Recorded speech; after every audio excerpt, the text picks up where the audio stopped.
गुणा हो गई थी, ये संख्या बढ़ गई थी। और इस उदाहरण में यानी इस घटना में इस ज्ञान से दैट की और ज्ञान की ये आदमी वाज ऑल्सो पोएट की ये व्यक्ति है, वो कवि है, हु हैड अचीव्ड जिसने प्राप्त कर लिया ग्रेटनेस है महानता को, और शायद ही द ओनली सच और यही केवल है दैट की आई शैल एवर नो मैं इसे जान पाऊंगा एज ए फ्रेंड एक दोस्त के रूप में।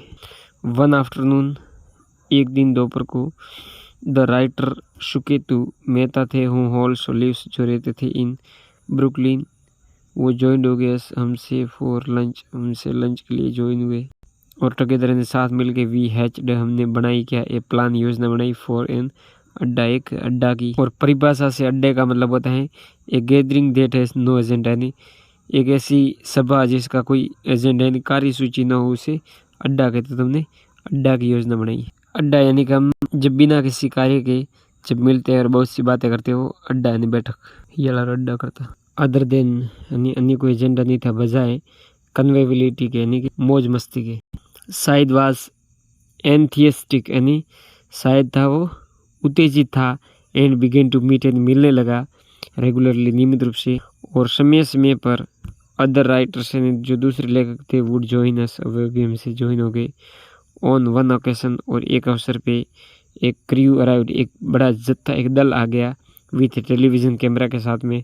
और शायद तो शायद was not in the list यानी थोड़ा सा भी नहीं था, एटलीस्ट कम से कम बिट थोड़ा सा भी पुट आउट नहीं हुआ यानी बुझा नहीं, मतलब शर्माया नहीं, पुट आउट नहीं हुआ यानी बिल्कुल नहीं घबराया। और इसने कहा कि आई एम सो सेमलेस, मैं इतना बेशरम हूँ कि I just love the camera, कि मैं तो कैमरा को पसंद करता हूँ, कैमरे के सामने बोलूँगा सब। कॉन्वेवियलिटी यानी कि मस्ती, एंथियस्टिक यानी उत्साही, शायद हैड ए सोर्सरस एबिलिटी यानी कि जादूगर की योग्यता थी, टू ट्रांसम्यूट करने बदलने के लिए द मंडेन यानी साधारण चीज को इनटू द मैजिकल यानी जादुई चीज में, तो साधारण चीज को जादुई चीज में बदलने की उसमें एक जादूगर की योग्यता थी। वंस एक बार क्या हुआ, आई कंपनी इकबाल और हिना के साथ दोनों के साथ गया उन्हें ट्रिप पे टू फेच उसे लाने के लिए घर पे फ्रॉम हॉस्पिटल से। तो 21 मई को, और इस समय तक ही हैड ऑलरेडी बीन थ्रू यानी वो गुजर चुका था सेवरल अनसक्सेसफुल ऑपरेशन से, और अब वो वापस हॉस्पिटल में था टू अंडरगो यानी उसे गुजरना था टू सर्जिकल प्रोसेस यानी शल्य प्रक्रिया से ऑपरेशन से। दैट वाज इंटेंडेड यानी इसका इरादा था, तो इसका इंटेंडेड यानी इरादा था पुट आउट इम्प्रेशन होता है मंडे सामान्य आरुचिकर, तो इंटेंडेड यानी उद्देश्य था यानी इसका उद्देश्य था तो रिलीव करना था the pressure on his brain यानी उसके मस्तिष्क पे आने वाला जो प्रेशर था उसको रिलीव करना था, नहीं उसमें राहत देनी थी, यानी प्रेशर को कम करना था, रिलीव एंड कम करना। जैसे वो रिलीव कर रहा था, छोड़ रहा था, ढीला कर रहा था, श्वास को हृदय को दबा रहा था और छोड़ रहा था यानी कि रिलीव कर रहा था, वहाँ छोड़ना था, यहाँ पे कम करना। उसके सिर को शेव किया यानी मुंडवाया। ट्यूमर था वो दिखाई दे रहा था, विजिबल था, और कहाँ अपॉन ऊपर था, बेयर स्कैल्प यानी नंगी खोपड़ी पे, और हिज आउटलाइंस इट्स यानी कि ट्यूमर के जो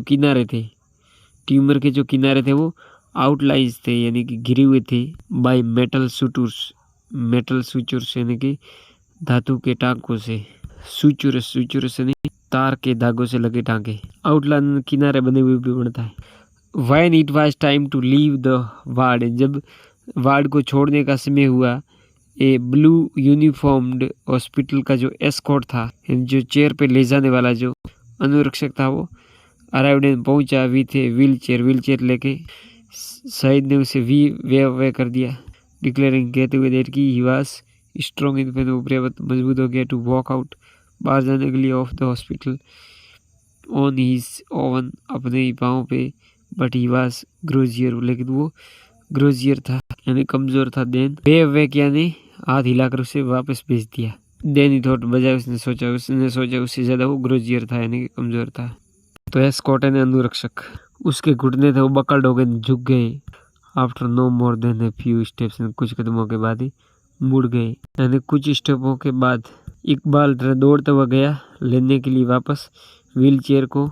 जब हम शेष जो थे वो खड़े रहे इन द कॉरिडोर में। वे करना नहीं, जाने के लिए इशारा करना। ओनी जो अपने बलबूते पर ग्रुगियर नीचे कमजोर था, चलने में असमर्थ। कॉरिडोर यानी गैलरी यानी गलियारा, तो हम गैलरी में खड़े थे, होल्डिंग में उसे पकड़े हुए, अपराइट ने सीधा पकड़े हुए, और उसी समय झुकते हुए against the chairless hospital wall, बेरोनक हॉस्पिटल की जो दीवार थी, नीरस डल थी, जो नीरस हॉस्पिटल की दीवार का सहारा लेके a kind of rapture descended on side.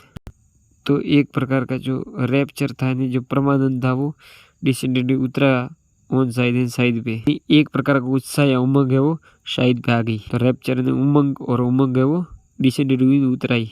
Orderly यानी अर्दली यानी सेवक। तो जब हॉस्पिटल वाला ऑर्डरली यानी सेवक था वो लौटा विद व्हीलचेयर लेके, शायद ने उसे दिया, शायद ने उसे बीमिंग स्माइल दी यानी मधुर मुस्कान दी, और पूछा वो कहाँ से। उसने कहा इक्वेडोर से। तो इक्वेडोर से शायद ने तालियां बजाई खुशी से, टगेदर एक साथ। स्पेनिश वो सीखा, तो मैं लोरका पढ़ने के लिए स्पेनिश जानना चाहता था।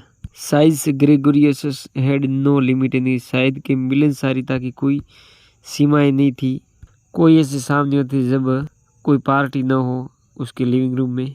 मैं इसे पसंद करता हूँ कि so many people are here, कि इतने ज्यादा लोग यहाँ होते थे। मैं ये पसंद करता हूँ कि लोग आए, और देयर्स ऑलवेज फूड, और उनके लिए वहाँ भोजन हो। और आई लव दिस, मैं इसे पसंद करता हूँ, मेरे को पसंद है ये उत्साह का जो जोश है, स्पिरिट एंड जोश, और किसका फेस्टिविटी यानी उत्साह का जो, तो उत्साह का जो जोश है वो मुझे पसंद है, यानी आमोद प्रमोद का जोश है। और इसका मतलब हुआ कि मेरे पास निराशा का समय नहीं है या हतोत्साहित का कोई समय नहीं है। उसका जो अपार्टमेंट था वो था स्पेसियस यानी विशाल था, एंड एयर यानी हवादार, स्प्लिट लेवल यानी कई लेवल का था, कई स्तर का था। स्पेसियस यानी लंबा चौड़ा, तो स्प्लिट यानी कि विभाजन, तो कई सारे लेवल का विभाजन था। तो अपार्टमेंट था वो 7th फ्लोर पे था, ऑफ न्यूली रिनोवेटेड, नया बनाया हुआ नवनिर्मित बिल्डिंग पे, या रिनोवेटेड पुनर्निर्मित बिल्डिंग पे। There was a cavernous study यानी कि गुफानुमा स्टडी थी टॉप फ्लोर पे, तो कैवर्नस गुफानुमा। एंड वाइड टेरेस यानी विस्तृत टेरेस थी यानी छत थी, देट प्रोवाइड जो प्रदान करती थी एक शानदार दृश्य को प्रदान करती थी। उसकी टेरेस छत थी वो शानदार दृश्य को प्रदान करती थी। सॉरी, टेरेस सज्जा था वो एक शानदार व्यू प्रदान करता था। टेरेस छत या सज्जा। आकाशीय रेखा, तो मटन की जो आकाशीय रेखा थी वो शानदार रिव्यू देती थी, जो हॉरिजॉन्टल। और पार करके ईस्ट रिवर जो पूर्वी रिवर थी, शायद पसंद करता था इस व्यू को। ऑफ ब्रुकलिन के जो वाटर फ्रंट स्लीपिंग थी, पानी के सामने वाले प्लेस जो स्लीपिंग थी, लाई के घाट है घाट की तरह, इनटू द ईस्ट रिवर में जो आती थी।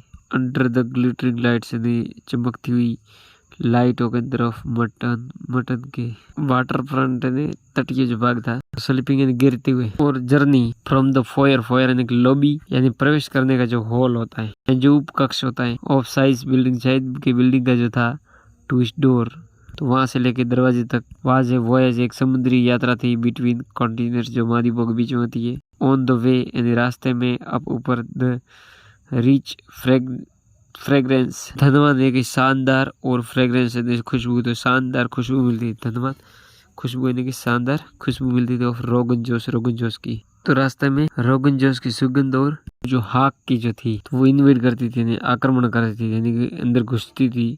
द डावर इन्वेड फैल जाती थी, आक्रमण करती थी, घुसती थी या फैल जाती थी। द डूअर यानी असुहावना यानी अनप्लीजेंट, कठोर, असुहावना। तो ग्रे यानी सलेटी रंग के इंटीरियर आंतरिक भागों में फैल जाती थी, सीढ़ियों के आंतरिक भागों में। अगेंस्ट और साथ में क्या था, the background of the songs and voices that were always going out of his apartment. Against यानी साथ ही साथ सॉन्ग का बैकग्राउंड, और जो वॉइस आती थी जो बैकग्राउंड में चलता था, जो प्रतिध्वनित करती इकोइंग करती रहती थी आउट ऑफ हिज अपार्टमेंट, उसके अपार्टमेंट के बाहर जो इकोइंग होती रहती थी हमेशा बनी रहती थी। और जो इवन यानी यहाँ तक की जो रिंगिंग है ऑफ द डोरबेल की जो रिंगिंग है, हैड एन ओडली म्यूजिकल यानी वो भी विचित्र तरीके से संगीत में आवाज थी उसकी भी।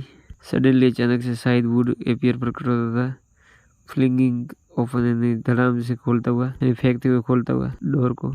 The command the fake info खोलें, रिलीजिंग यानी छोड़ते हुए, एक ग्रेट क्लाउड यानी बड़ा सा बादल ऑफ इंक का बड़ा सा बादल छोड़ते हुए, इनटू द फ्रोस्टी न्यूयॉर्क एयर यानी न्यूयॉर्क की जो फ्रोस्टी एयर होती थी यानी कोहरे से परिपूर्ण हवा में, ओ हाउ नाइस कितना अच्छा है वो चीखता था। हाथ की ताली बजाते हुए, हाउ नाइस दैट कितना अच्छा है कि तुम आए हो मिलने के लिए, योर लिटिल आपके छोटे मुस्लिम को मिलने आए हो। इनवेरिएबली निरुपवाद रूप से, इनवेरिएबली ने हमेशा ही, there would be some half dozen लगभग आधे डजन 5-6 लोग या फिर मोर पीपल यानी 6-7-8 लोग गैदर्ड एकत्रित होते थे इनसाइड अंदर, पोइट्स स्टूडेंट्स होते थे, राइटर होते थे। किचन में हमेशा कोई कोई होता था, या तो कुकिंग करता या मेकिंग टी करता हुआ। Almost two the very and यानी लगभग जब बहुत ही निकट था, एंड में था यानी बहुत ही निकट में था मृत्यु के, जब इसका लगभग वो अंत में ही था यानी कि मरने वाला था। इवन यानी भी एज जैसे कि his life was being consumed, जैसे कि उसका जीवन कंज्यूम कर लिया गया था, बाय हिज डिजीज उसकी बीमारी ने कंज्यूम कर लिया, नहीं भोग कर लिया था, खर्च कर लिया था। कंज्यूमेशन नष्ट हो रही थी, का जीवन नष्ट हो रहा था बीमारी से। और ही वाज द सेंटर, वो केंद्र था, ऑफ ए परपेचुअल एक स्थायी या लंबे समय तक रहने वाले बीमारी का नष्ट हो रहा था। कार्निवल उत्सव तो सतत उत्सव का वो क्या था, केंद्र था। When things went exactly as they should, जब सारी चीजें went exactly as वैसी जाती जैसे कि they should जैसे कि वे होनी चाहिए थी, and जैसा चाहिए जाता था ऐसे जाती, तो they would sniff, he would sniff यानी वो सूंघता था सुगंध को और चिल्लाता था, आहा खाना का क्या महक है। और शायद था वो लेजेंडरी था यानी प्रसिद्ध था, for his prowess in the kitchen यानी कौशल था, प्रोविश यानी कौशल था, इन द किचन यानी रसोई घर में कुशल था। फ्रीक्वेंटली स्पेंड एंड बारंबार बिताता था डेज दिनों को, ओवर द प्लानिंग एंड योजना बनाने में और प्रिपरेशन तैयारी में ऑफ डिनर पार्टी की।